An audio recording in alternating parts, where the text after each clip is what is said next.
All right, guys, so we are going to go over chapter 20, which is going to be looking at populists, the progressives, and different reform successes during this time period. All right, so let's first look at the electoral politics after Reconstruction. So we have several close elections after Reconstruction because there's a higher voter turnout and there's significant partisan conflict. Okay, most of that is based on and from the failures of Reconstruction. So the presidents that we're going to get are Hayes, Garfield, Arthur, Cleveland, and Harrison. And all of them are accused of stuffing ballot boxes during these elections. So, and that's how they won their seats. So, true or not, I don't know, but that is the accusation put out there for them. Okay.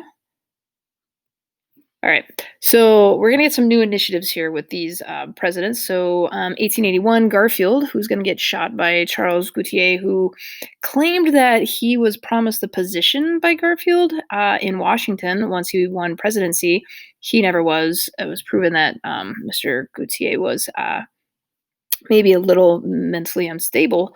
Because of this, though, we are going to get the Pendleton Act, which is basically a civil service commission saying that we need to have exams and you need to pass a test before you get a position in government. So the goal was to reduce patronage and the spoils system. Okay. All right, then we're going to get liberals. Yes, please look at the quotes there. Liberals, they are actually wanting a smaller government and they're wanting less regulation during this time period. So don't get confused. But if you look, we do have a pretty close race. 1880, right? Percent of the popular vote, 48.5 to 48.1.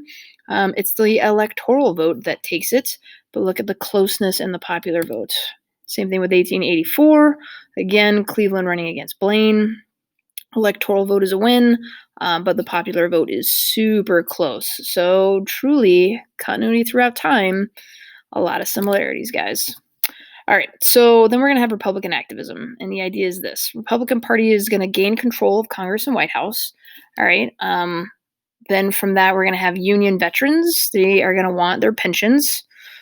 And then we're going to get Harrison and Senator Lodge, who's going to introduce some bipartisan legislation for the board to investigate fraud and disenfranchisement in federal elections. Okay, so that's pretty cutting edge thinking, which obviously the bill dies. So liberals believe that that's way too much meddling in the government system, and they don't like that. So the bill is not going to pass. So federal elections will not be investigated for disenfranchisement again until the 1960s. All right, so the Populist Party. It's all going to start in 1890. It's going to be the Farmers Alliance of Kansas plus the Knights of Labor. These two together are going to join the People's Party. Okay. Now, by 1892, they're also going to be known as the Populists. Okay, and the idea is that these people are wanting to have an end to the power hungry. All right, and they want something to be done for the poverty and injustices that they're experiencing and seeing. So they want government to act on those things rather than catering to the rich. So some of the stuff they want is public ownership of the railroad and the telegraph system, protect land and natural resources. They want a federal income tax on the wealthy, and they want it to be easier to borrow money when you need it. So, because right now banks say, "Nah, you're poor, so you don't get any thanks." So kind of hard to come up in life without that. All right, so the supporters of this are going to be farmers, labor groups, prohibitionists. They're not gone. They're still around, people. We don't like liquor, so they're still hanging on. And women's suffrage advocates. Okay, so this is a third party. All right, and I want you to think about the fact that we, especially since 1860, have never had a true quote unquote third party win anything major in our government. So keep that in mind. But we are going to have the People's Party. Okay. All right, this just kind of shows you where it was really popular. A lot of farming states, all right, a lot of the Midwest, all right, and even out west. So we have some serious flips with the Populist Party winning some elections, local elections out there. All right, but then we're going to have an economic crisis in 1890s. We're going to have a depression in 1893 that's going to last until 1900. What this is going to do is result in an increase in farming foreclosures and also railroad bankruptcies. A lot of the railroad companies over speculated, and they didn't have the money to support what they promised, so they had to actually shut their doors. And by doing that, um, other railroad companies shut their doors, and then all of those laborers are out of work. So it was a huge domino effect. The stock market is going to have a crash, and then banks are going to claim that they can't grant access to money. So JP Morgan is actually going to shut down and close the doors on about 40 of his own banks. And so other banks are going to follow. And the unemployment rate is going to go up over 20%. So when we have an economic crash in America, it hits hard. And they look similar throughout time. Okay, then we're going to have Coxey's army. So Jacob Coxey is going to be from Ohio, and he's going to ask that the government should hire unemployed people to fix the roads. Okay, this is a pretty radical idea, and a lot of people look at this as a little extremist and kind of just a handout. So he's going to organize a march to Washington. When he gets there, he's going to be arrested. And so this thought is not going to go any further until, make the connection, add it to your notes, FDR and the New Deal, because that's exactly what some of the programs are going to be that he creates. Okay, we're also going to have a debate over the silver or the gold standard. Which one should we do? Which one should we follow? Should our money be backed by silver or should it be backed by gold? Gold is valued higher, which makes your money worth more, but then you have less of it in your pocket. Silver, valued lower, means that you would have more money in your pocket, but it would be valued at a lower rate.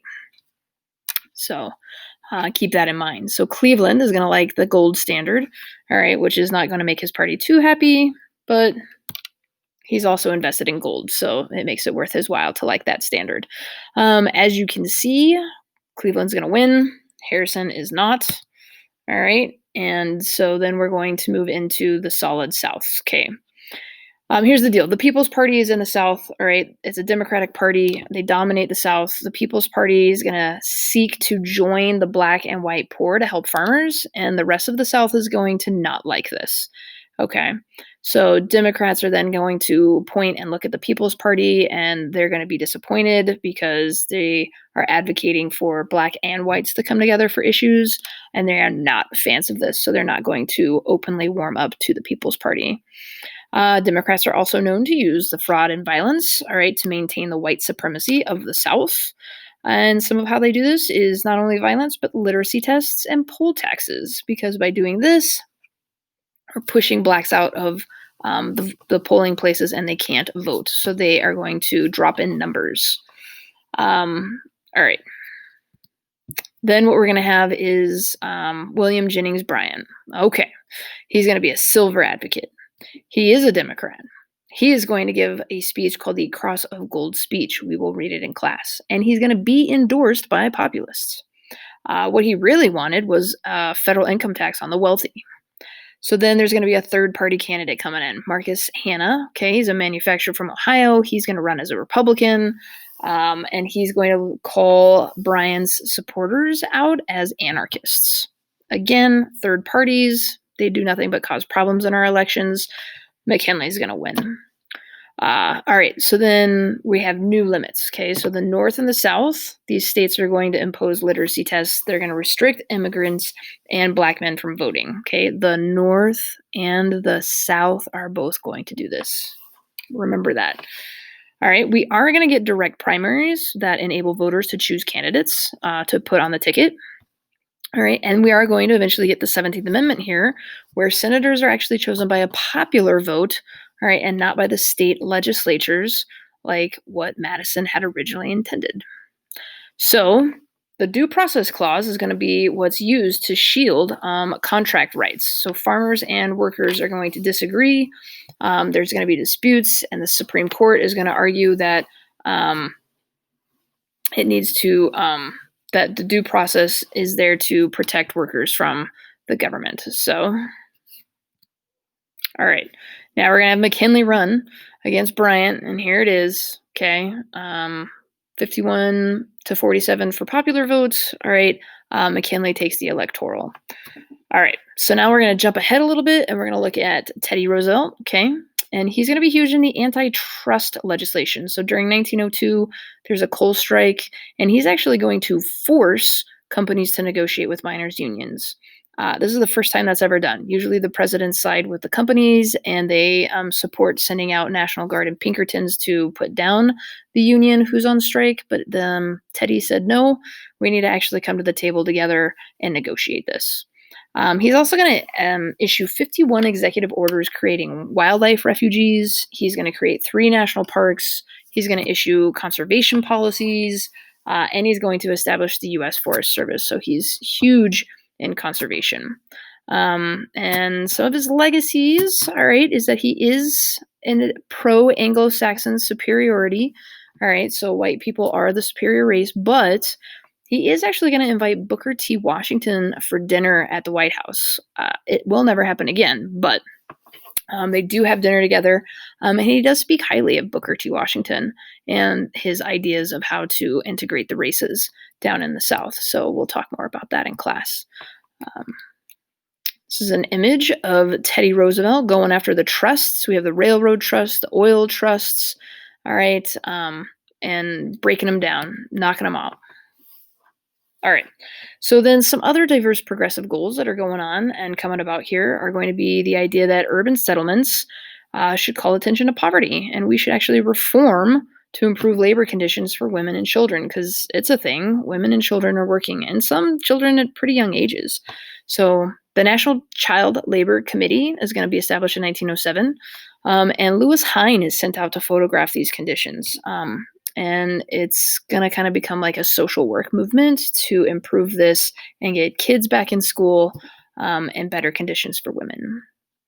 In the Supreme Court, Mueller v. Oregon is going to come up, and they're going to actually uphold an Oregon law that limits women's workdays. So this is opposite of the Baker's case that you guys read about. So where they said, no, you can't do that. But for women, they do say, yep, 10 hours is the most. And then there is going to be a minimum wage law by 1912. So a lot of progressive pushes do come to fruition. These are just some images from Lewis Hine showing the child labor. So we have a really young child here. All right. Dirty, no shoes. All right. Just really tough conditions.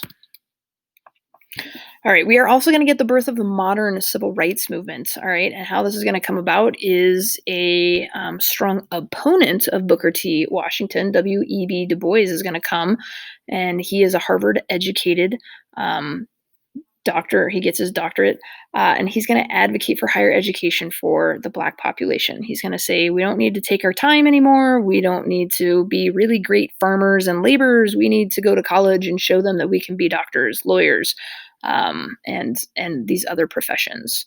So from the Niagara Principles, this is going to lead to the National Association for the Advancement of Colored People. W.E.B. Du Bois is one of the founding members of that in 1909. All right, so let's look at the problem with labor. We're going to have the AFL, so the American Federation of Labor. They're going to slowly line up with the progressives. Then we're going to have the Industrial Workers of the World, IWW. They're going to be more of a Marxist class struggle. That's going to be kind of their pitch. And they believe that massive general strikes can eventually overthrow capitalism. So they're not going to be liked by a lot of people. And then we have John McNamara. He is AFL's iron worker leader. He's going to bomb the LA Times because they are an anti-union paper. Most people during this time don't like unions. That is a continuity throughout time, as today unions are rather frowned upon. And so keep that in mind. Okay, in 1912, we have Teddy. He's going to, in 1910, return with a focus on social justice, public welfare, advocate for women's rights, minimum wage, and he's going to run under the Progressive Bull Moose Party. Then we're going to have Eugene V. Debs, a socialist. He's the founder of the American Railway Union. He's currently, in 1910, serving time in prison for radical political actions. And then we're going to have Woodrow Wilson, Democratic Party nomination, former president of Princeton, and he is going to advocate for reform. And this is what we see. We are going to have Wilson take it. All right. Teddy loses, so he does not get another term. He did have his one term, and then he left. And then he came back when he didn't like how the country was going. And so that's why he ran again for the 1912 election. So Wilson is going to take it. All right. So the Democrats are going to believe in a strong government intervention. They're going to struggle with civil rights. Arguably, today's historian could look back at Wilson and say he was a white supremacist, a true man of the South during that time period. But we are going to pass a federal progressive income tax. Okay, so that's kind of a big deal. We're also going to establish the Federal Reserve Act. All right, and what this does is it organizes our financial system, all right, into 12 district reserve banks funded by member banks. We still have this system. And then the Federal Reserve Board, which is going to impose regulations. All right, and we still have that system. So, all right, then we are going to have trusts, right? Remember that Roosevelt tries to bust up trusts, and now we're going to get Wilson, and he's going to try to prevent trusts from using their power to curb economic competition, which is going to result in the Clayton Antitrust Act, which is an amendment to the Sherman Antitrust Act, which is going to allow flexibility in defining what an illegal practice is. So, yes, reform, but I don't know. Investigating labor, that's going to be a big deal right now, okay, because of the unions and everything and the claims being made. So they're going to investigate labor conditions. All right, this commission is blamed and blames anti-union companies for initiating violence. All right. We're going to get the Adamson Act, which is going to establish 18-hour workdays for railroad workers. And then we're also going to get the Seamen's Act, which is going to eliminate the abuses against merchant sailors because they were often required to work multiple days in a row without breaks. All right, so some limitations of the progressive legacies, all right, is that we have some elitism and racial prejudice that are still restricting voting. We are going to divide power into a federalist system that blocks passage of national policies on labor, so the labor just is not going to get the support they need. And then the social welfare programs just aren't going to happen at all. So the poor will be poor and just stay poor. But some achievements that are made out of this is that we have some prosperous Americans supporting this stronger economic regulation, all the federal board, the federal banks, and we are going to, because of the Pendleton Act and the Civil Service, we are going to eliminate the spoils system. It is going to be reformed. Perhaps not totally eliminated, but reformed.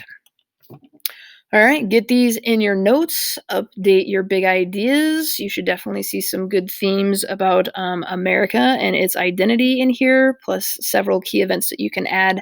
I would hope that Teddy would make a major political figure for you. So get those updated, and until next time.